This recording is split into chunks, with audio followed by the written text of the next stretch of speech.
Thank you all for being here. I'm far from home, so it's nice that all of you did come out are here to hear me read. You look familiar. So I guess I thought I would just talk a little bit about why I wrote Elsewhere, California, and then read some sections from it.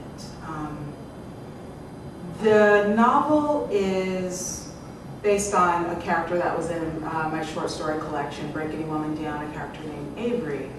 And in that short story collection, there was these two stories that bookend. There were the beginning short story and the end short story. And basically those stories are addressing what it means to assimilate, what it means to come from one place and end up in another place. And so I felt as though I wasn't quite done with that story, and I wanted to expand it and explore it in the novel form. And also in the novel form, I have lots of opportunity to throw in all this other stuff about race and class and baseball and all kinds of stuff. So I thought I would read just the prologue in Audrey, who was at the KGB reading the other night, has already heard this, but thought I'd just read a little bit of this so that you get a sense of kind of what it was I was trying to do. And because there's so few of us here tonight, I thought I would read just a handful of stuff, and then we could do the questions at the end. And you can ask me anything about whatever it is that I've read that's interesting to you.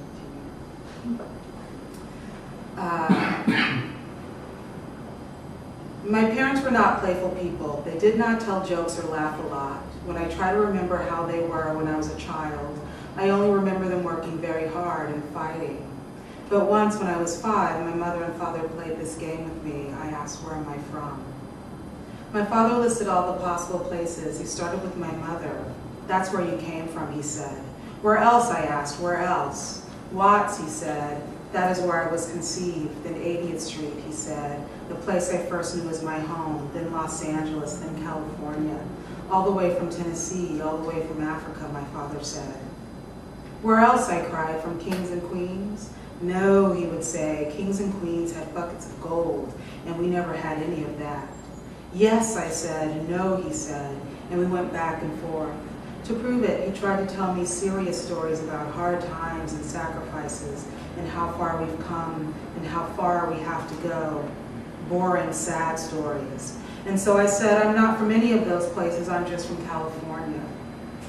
"Where in California then?" he asked. "California is big," he said. I couldn't pick Los Angeles because I was already here, so I picked a name I really liked, all by myself with the help of television.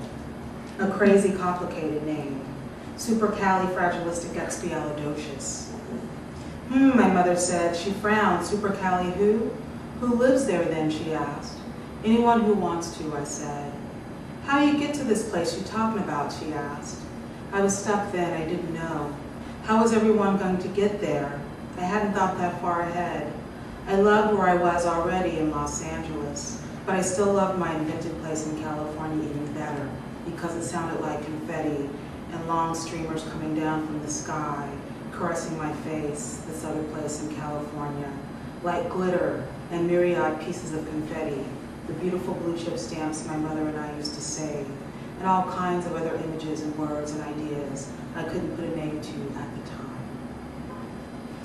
And so what I was trying to do with that section is kind of expand on the narrative of Black folks migrating from the South and moving west or east, and kind of going beyond that.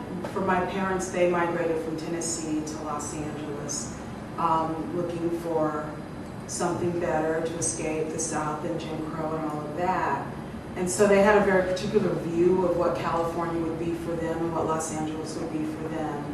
And that mostly included sort of doing very well monetarily, buying a house, doing all the things that you're supposed to do in order to indicate that you've achieved progress.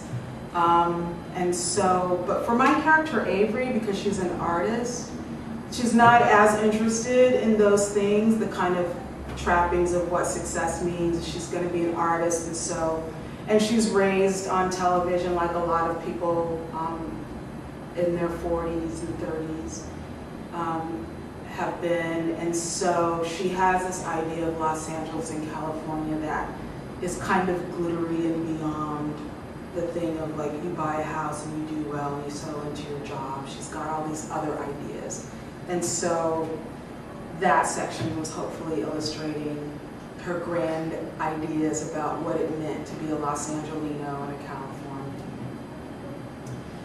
The next section I was going to read has to do with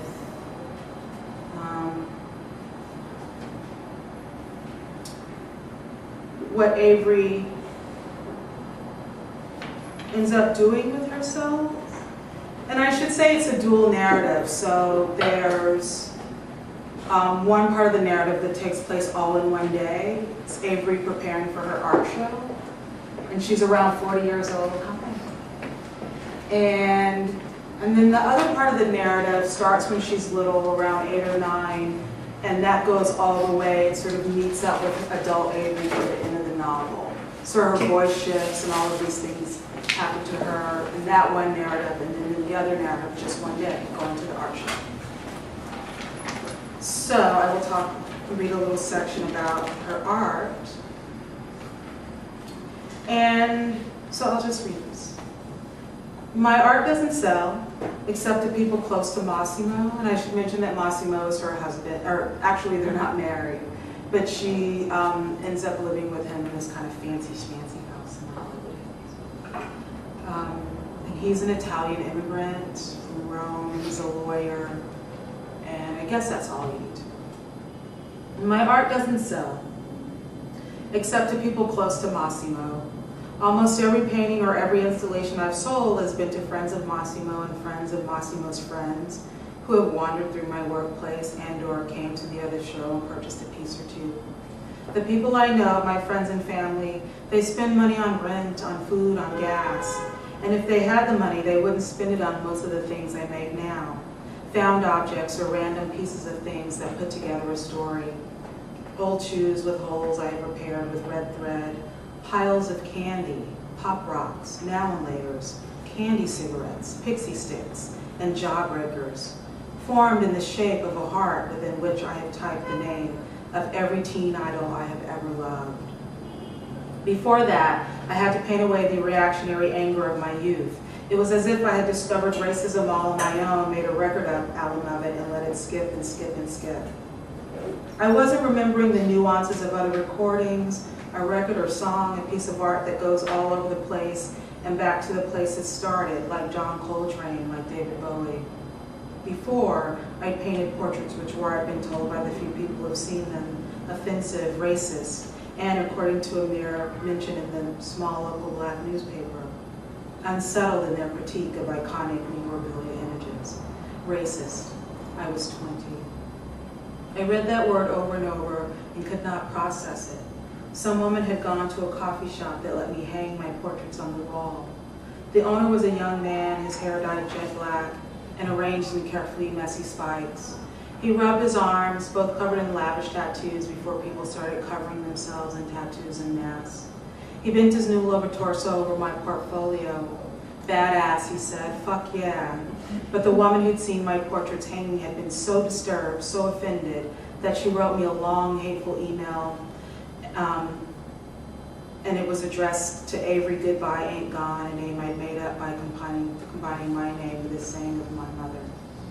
She says all the time, my mother, every shut eye ain't sleep and every goodbye ain't gone. And I've carried that phrase with me my whole life like a warning, a threat. The woman's email said that I obviously hated white people and that I had some kind of hysteria about white people. I had inappropriate, misplaced anger, which she didn't want to be subjected to while she sat and drank her coffee. She closed with the almost funny question, what did I have against Jim Cleaver? I laughed and later I cried. I deleted the email because I wanted it out of my world, and once I told Massimo about it, this letter from so long ago, and he asked me a very simple question. Why are you telling this story from almost 20 years ago? In Massimo's world, Americans and their constant discussion of race was a nag. I was supposed to swat this away. My blackness had me on a string, he said, in his way. One idiot talks, and that is the only one you hear. Always, there will be some asshole. Sometimes you think they are truly asshole, and sometimes you think they are asshole and they are not. You want to cry over both of them. I wasn't sure why I cried, this is true. Massimo likes to remind me of the president who was always so calm. Do you realize, Avi, what he had to do to get elected? What he puts up with now? He's Muslim, he's racist, he's socialist, he's fascist. He's not even an American. Do you see him crying? I had to agree, but still. I look at our president closely, looking for the slight bend in his straight spine, the strained grin, the loose string that may unravel, because I know it is there somewhere, tucked away. My portraits, the one that so incensed the anonymous woman, weren't that complicated. I'm not even original. Other artists, famous artists like Carol Walker, with their silhouettes of white masters fucking their white slaves, are much more audacious. But these artists, they were in galleries, not in coffee shops, hanging over people's heads while they tried to go about their lives and drink their lattes. I simply painted portraits of Shirley Temple's cherubic face, Elizabeth Taylor circa her most thinnest and most luminous days, June Cleaver in her crispest dress and most elegant pearls, and Sandra Dee during her sweetest just learning how to surf phase, all of them in blackface. I used 4 portraits for each woman. I wanted the viewer to be surprised, to wonder, and she covers them in various colors of brown. I wanted the viewer to be surprised, to wonder what was that muck ruining sweet Shirley's dimpled cheeks. The 3rd portrait is in full blackface. I put rags on their heads, made their skin completely brown and fattened them all, desexualized them, gave them big clown lips stretched in magnificent smiles so that they all looked like they had just walked off a box of pancake mix. In the last portraits, all the faces are scratched up, as if someone else or the subjects themselves have tried to scratch all that dirt off their faces. I was trying to collapse time, layer irony. My intent was not to infuriate anybody.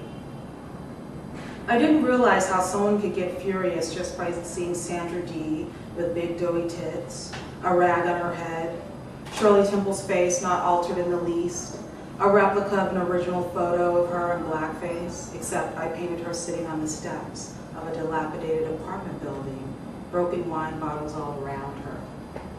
There were more portraits. Reagan eating a big piece of watermelon. Leif Garrett, one of my several childhood crushes, eyes popping out of his charcoal face, fishing off a riverbank in tattered trousers. George W. Bush, stealing across a burning field with 2 chickens under his arms. Massimo doesn't quite get this phase of my work. I've shown him images from the past, none of them with layers of irony, all the mammies and uncles I can find on film on toothpaste packages selling detergent. Little Shirley Temple in blackface, just a normal scene in a Hollywood movie. He sees what I'm doing, but doesn't appreciate it, not really.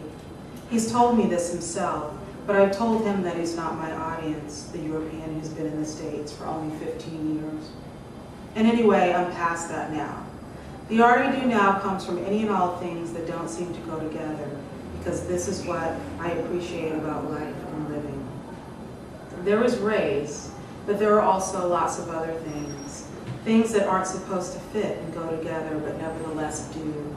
I'm not very good putting together all my pieces of discarded things, but it is also who I am.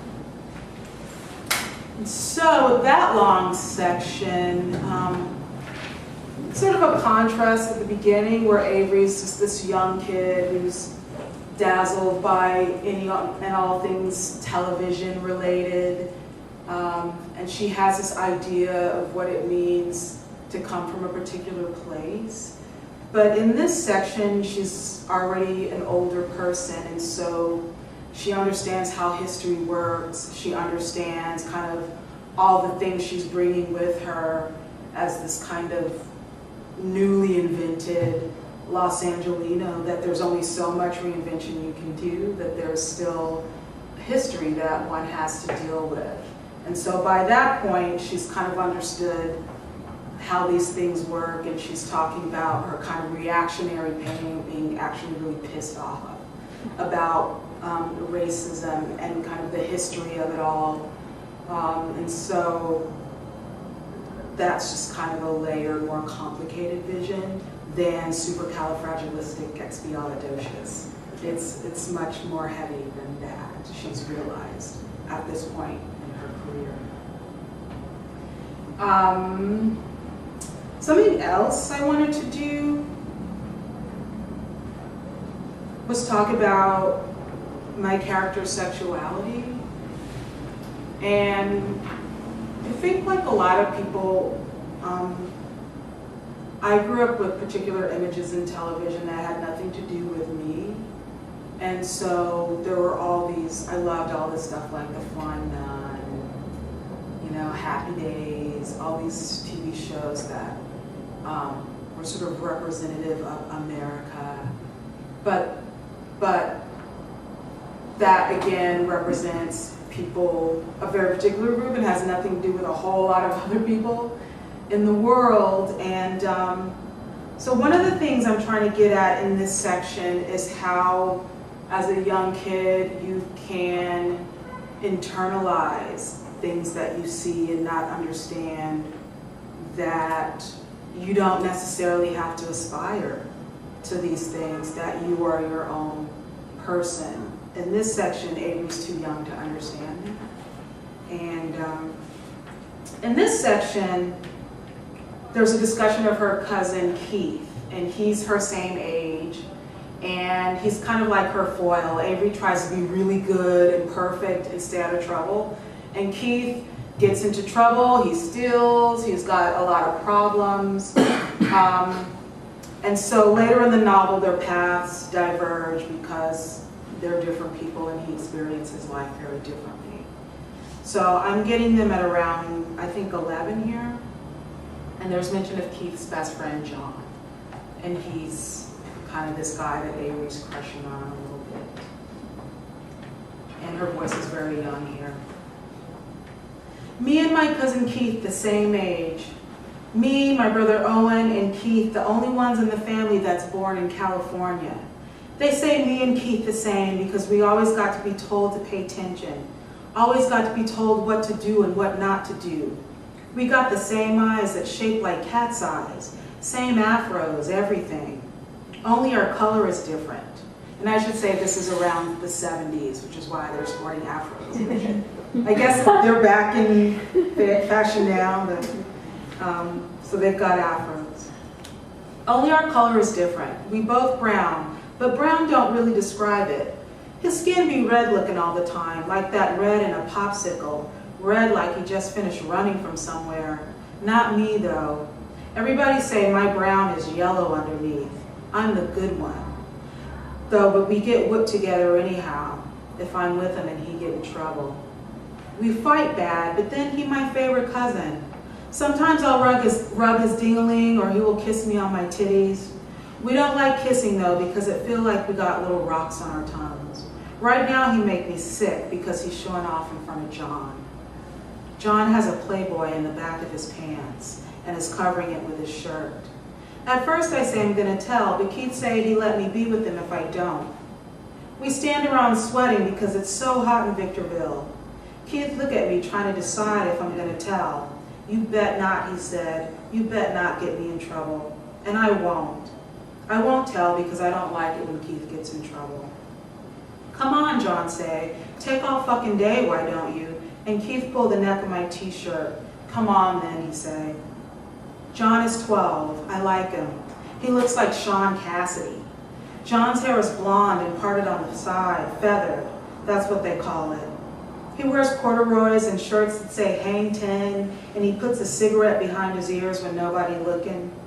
He and Keith smoke all the time, but I don't tell nobody. If I don't say nothing, they let me hang out with them, so I never say nothing. We walk across the dirt lot to get to John's school. He in junior high. It's Saturday and it's like 100 degrees. It feels like summer, and in 2 weeks I'll be done with the 5th grade. I already done turned 10 in October, the same as Keith, but he acts like I'm younger than him. John and Keith take off running when they see the dugout, and I yell, "Wait for me," but they don't. And by the time I get to them, John's already taken out the Playboy. I run up to them and I make it more dusty. "God damn," Keith say, "get dirt all over a nigga." "You're not supposed to say that," I say. And then John says to me, "Nigga, please." Keith and John laugh. They laughing at me and I don't like it. I want them to be nice to me. I know boys like sports, and I like baseball, and I'm like the only girl I know who care about baseball, so I say, "Dodgers going all the way this year. Don Sutton got a good arm this year, and Ron Say already got 7 home runs." "Fuck baseball," John say, "now's the time for titties." Him and Keith scooch together and open the magazine. They pull out a long page from the middle, and John whistles. "Choice," he say, "that's some choice pussy right there, to the bone." I lean into Keith so I can see what they looking at. Her skin looked creamy like somebody painted it. She got long, straight black hair and green eyes, but they kind of rolled up in her head like a doll, so you can hardly see them. Her titties a lot bigger than mine and got pink nipples that look like teeny drops of icing. I stare and I stare. I never seen nothing like that before. I stare at her mouth, it's half open. "Look at that," John says, "man." John licks his lips and I stare at his mouth. It's shaped nice like Sean Cassidy's. It looks soft and wet and I want to rub my lips on it. "Did John think I'm choice?" I say to John, "Keith saw my titties before, didn't you?" And Keith says, "Shut up." He looks like he's shy and I get mad. "They looking at her titties, what's wrong with mine?" "Aha," John says, "you like Avery's black titties. I bet you look like Aunt Esther on Sanford and Son." I like Aunt Esther. She makes me laugh, but she don't look like the lady in the magazine. I want to be choice like the lady in the magazine. I don't want to look like Aunt Esther. "Why don't you kiss Aunt Esther right now, man?" John says. "You probably already felt her up." "Shut up," Keith says. "Why don't you kiss her," he say, and he kicks some dirt on my tennis shoes.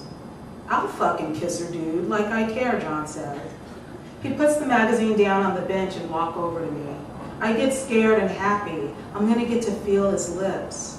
He grabbed me hard, he kissed me, but he kissed me too hard and our teeth bang up against each other. He grabbed the back of my head, pull on my cornrows and hold my head tight so I can't breathe. Then he squeezes my titty. I push him away. "You fucking asshole," I say, like Brenna always do. Brenna's her best friend. He just laughs and he wipes his hand on his cords. "Afro sheen all over my hands," he says, and his mouth curls up in the corners like he smells something bad. "Yeah, Nappy," Keith say, and when I look at him, he's smiling, but he look away. I feel like I'm gonna cry, but I don't let myself. I just walk away.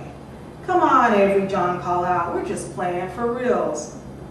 But I'm tough. I say, "Later days, fuckers," and I give them the middle finger like Brenna showed me.